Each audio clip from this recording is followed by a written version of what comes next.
श्री स्वामी समर्थ. धोंड्याचा महिना म्हटलं की आपल्या मनात पहिली गोष्ट येते ती म्हणजे शांती. हा महिना आला की घरातील एक विचित्र शांतता, साधेपणा आणि देवधर्माचं वातावरण बनतं. जणू देव म्हणतो, थांब, जरा श्वास घे, आता काही नको, फक्त माझ्याजवळ राहा.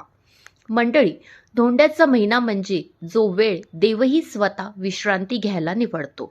यात नवीन काम, शुभ कार्य, लग्न, मुहूर्त काहीच करत नाही. सगळं थांबतं, पण मन खूप जास्त देवाकडे जातं.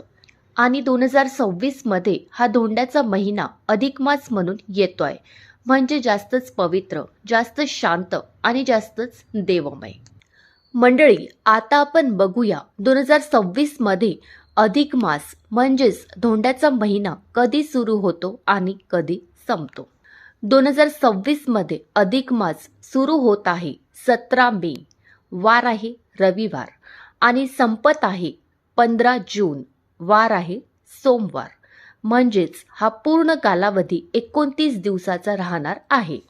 मंडळी, हा महिना वैशाख अधिक मास म्हणूनही ओळखला जाईल. अत्यंत पुण्याचा कालावधी असा मानला जाईल. मंडळी, धोंड्याचा महिना का पाळला जातो? देव झोपलेत म्हणून आपणही थोडं शांत बसावं अशी परंपरा आहे. हा महिना आला की ब्रह्मांडात काही विशिष्ट खगोलीय स्थिती घडते. चंद्र सूर्याचे गणित जुळत नाही, म्हणून महिन्याचा अधिक भाग उरतो. त्याला म्हणतात अधिक मास.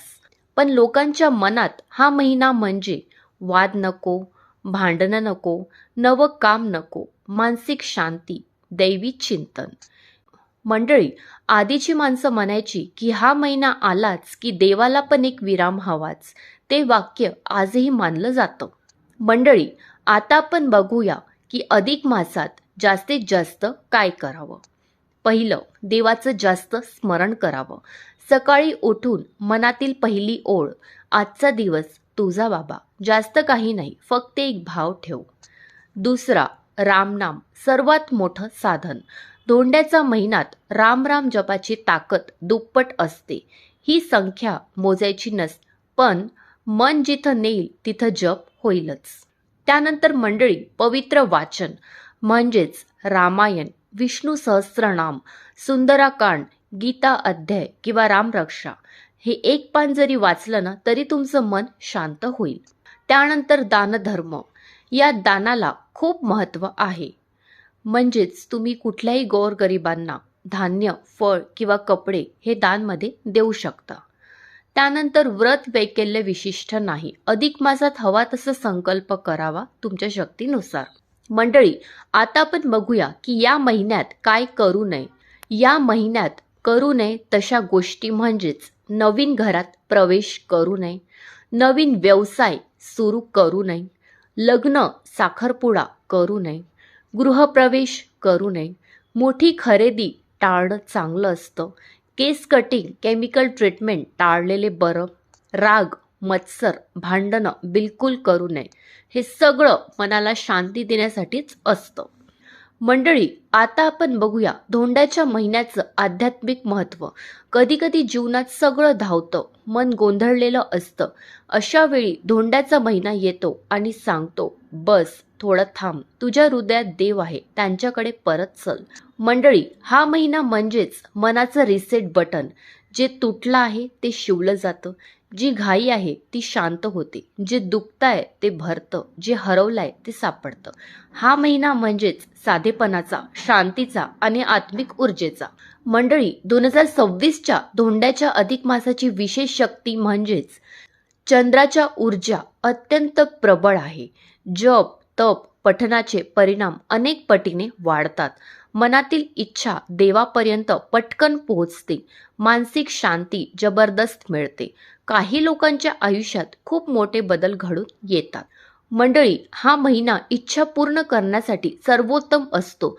फक्त त्या इच्छेत श्रद्धा हवी असली पाहिजे.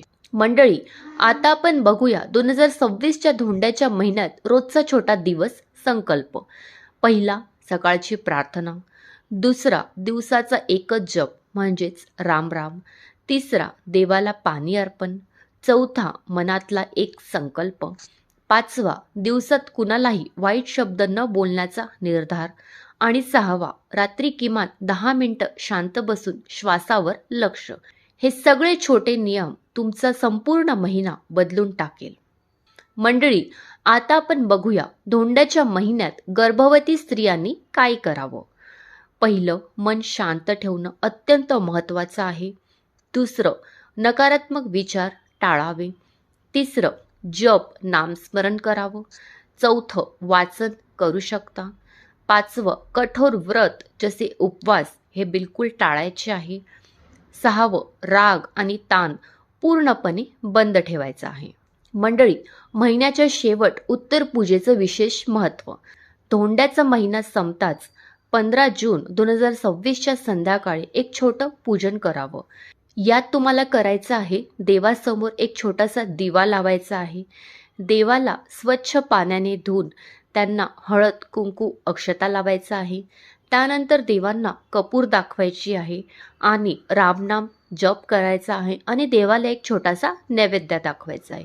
ही उत्तर पूजा म्हणजेच महिन्याचे फळ आपल्याला मिळवून देणारा क्षण.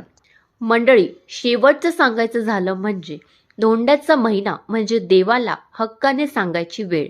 माझी मनोकामना पूर्ण कर, मला शांतता दे, माझ्या घरात आनंद येऊ दे. 2026 मधला हा अधिक मास तुमच्यासाठी खूप उत्तम, पवित्र, फलदायी असेल.